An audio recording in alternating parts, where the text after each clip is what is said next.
Well, hello and welcome back to GearHeadGeeks. Well, in this video, we're going to do something a little bit different. We're going to do a little bit of tool restoration. Every now and again, just get away from doing things, but sometimes, you get an old tool and you take pride in your tools, and maybe you just want to bring it back to its former glory. I went to an estate sale. Well, I didn't really go to the sale. I went with a friend who was picking up something from an estate sale, and there was a big old box of tools there, and I didn't know what was in it. And I asked him how much he wanted for this box of tools, and he said $30. And I thought, well, okay, if nothing else, I got $30 worth of scrap metal. Well, inside were these snap-on pliers. There's a whole bunch of Craftsman sockets, a whole bunch of other stuff that we'll be restoring in ongoing videos. But these pliers of diagonal wire cutters are a good candidate for restoration. These were built in somewhere between 1950 and 1970, from what I can gather. I looked up a few things, and they're talking about the way that the handles are designed. This particular type of high leverage, they called it, diagonal wire cutters, were built, I believe, or at least this model was built up to the 80s, but the early ones didn't have any little grips on them. So there's like these little dots that were on there for grip. So what we're going to do is we are going to restore these and bring them back to their former glory. They work very nicely. We'll take a closer look at them, but they are should be fun. But these things have been beat to death. This thing is rust. It looks like it's been welded in here. They are really beat up. But what's amazing about this is you can take these, and I'm going to take these and aim it up at the light so we can see, and look at those jaws. They have no light coming through them. I mean, that's almost unheard of. I mean, these things have been beat to death. That just goes to show you the quality of some of the tools from back then.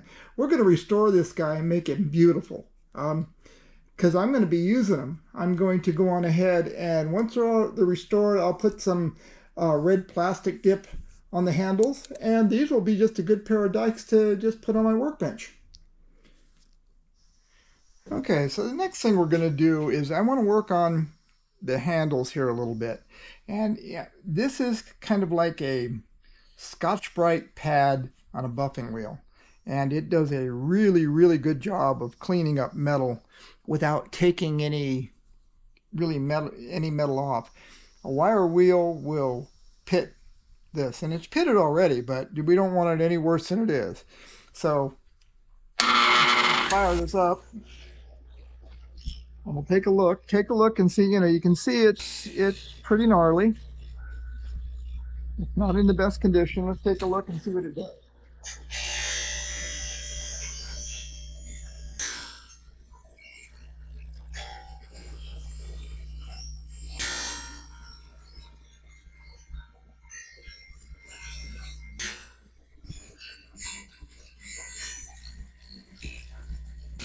And you can see there's some pitting in there, and that could be because of rust or somebody using a wire wheel on it. You can see this has got a bunch of dings in it. These pliers have been through heck.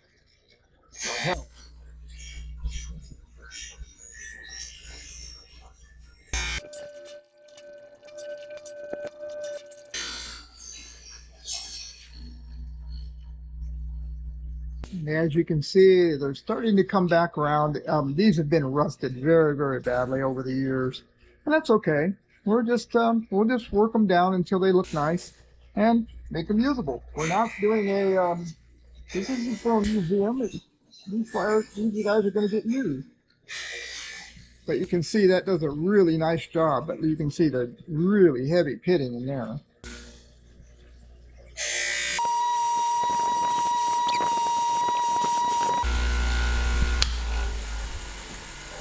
Okay, so what it's done is it's kind of exposed some of the really bad spots in there. We need to work on this a little bit with,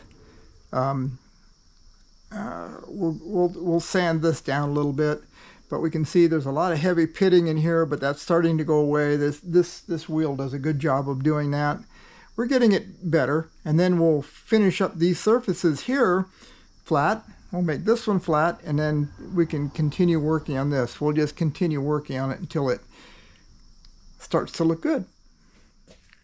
Okay, so some of the next things you want to do, we've got some heavy gouging in here, along here, and along here. And we're not ready to do the surfaces of it yet, but what we can do is clean it up. So what we're going to do is take one of these twist-on pads on an angle grinder, and I'm just going to go ahead and I'm going to work the bad spots out.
And let's just go over things with a bit of Scotch-Brite. Now that we've got everything all kind of cleaned up, sanded, put a nice finish on things that is just about like a new tool.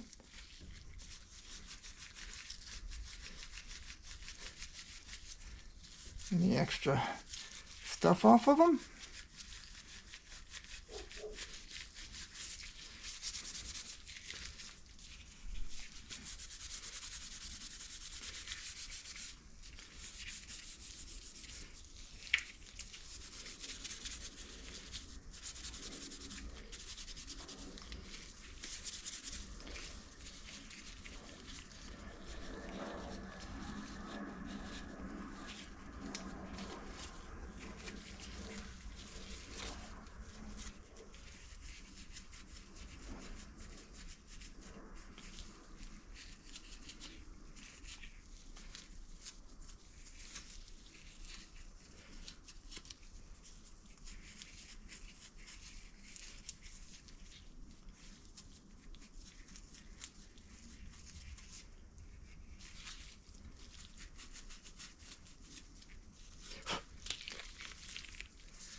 And there you have a nicely reconditioned set of pliers that are almost like new. We're going to put some dipping stuff on here, and we'll give it some nice red handles.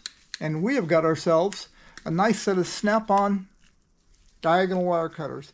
And so the next thing we're going to do is we're going to take some, this is called dip and grip. It's a plastic coating for tool handles, made for that. So it's red. It's the right color, and all that we do here is we just dip it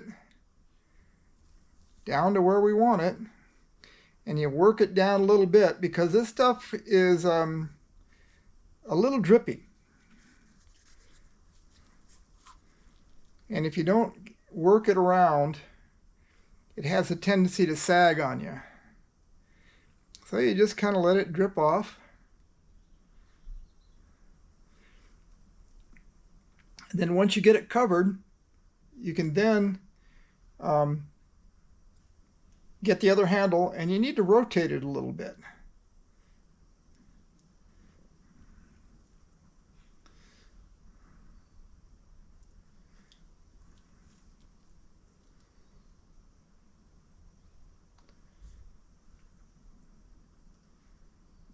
And I'm going to let this drain off, and then I'm going to let it stop.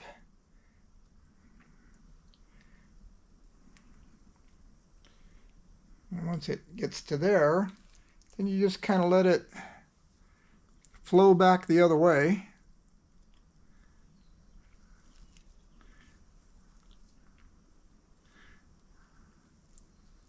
Then we'll do the other one.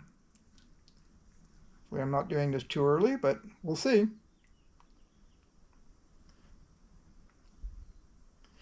You just need to let it come out of there fairly slowly too. That way it comes out even. Oop. See, I'm already making a mess. Oop.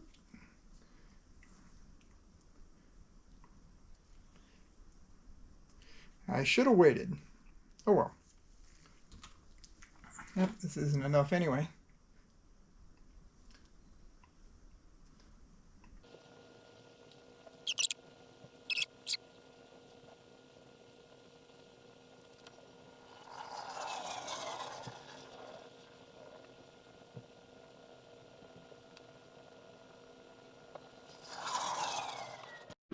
And after letting our handle dip dry for a day, we have a set of dikes that are really in nice shape. They look good. We need to do one final thing to give it that kind of factory look. And what that is what we started out with, is starting to flatten this out. This is why we flattened it out here first with the sandpaper on the bench. And we'll just give it one more little shot and we'll be done.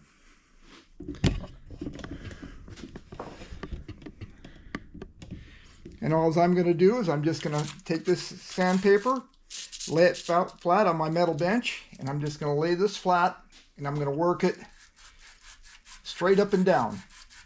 And this is not to remove anything other than to give it a nice looking finish.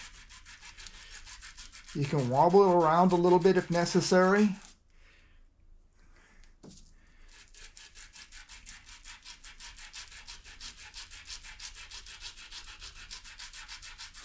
But you always want to move it in the up and down direction. And there you have a nice finish on this that looks great. We'll do the other side. And again, straight up and down, not sideways, not in circles. The idea here is just to give it a look.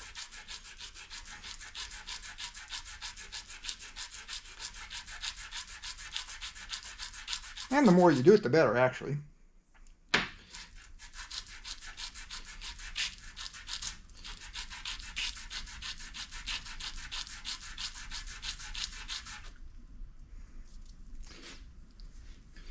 And there you have it. Beautiful, beautiful. We now have a pair of diagonal wire cutters that are ready for another 70 years of use. When you think about it, these are in such good shape. I mean, these were built, you know, 50 some odd years ago maybe, and they're still in great shape. They've been abused, they've been hammered on, they've been welded on, they've been everything, and we have brought them back to life, and they look almost new. And I'm going to use this. This is not some showroom piece. This is going with my other, I have a set of tools that I keep at the bench, and in this drawer, and I have a set of snap-on wrenches, I've got some snap-on pieces in here, you know, just pieces that I use. I've got these pliers here, which are the best pliers in the world, and a lot of times I just keep them on the bench. And I think what I'm going to do is leave these on the bench, because you always need a pair of dikes.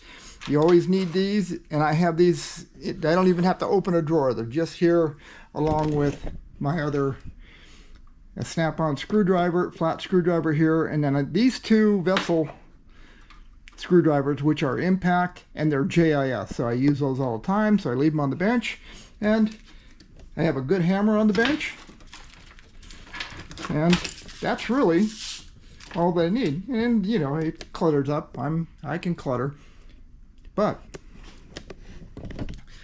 so that's it for this. That is just a quick and dirty way of restoring a very, very old pair of pliers, dikes, diagonal wire cutters, whatever you want to call them, and without a lot of muss and fuss. You can do some things by hand. You can sand them by hand and make them look nice. But I like to have my tools look good, at least give them a good start, and then as they get used, that's fine. But again, but anyway, with all that being said, thanks for watching. Don't forget to subscribe, and we'll see you next time here on GearHeadGeeks.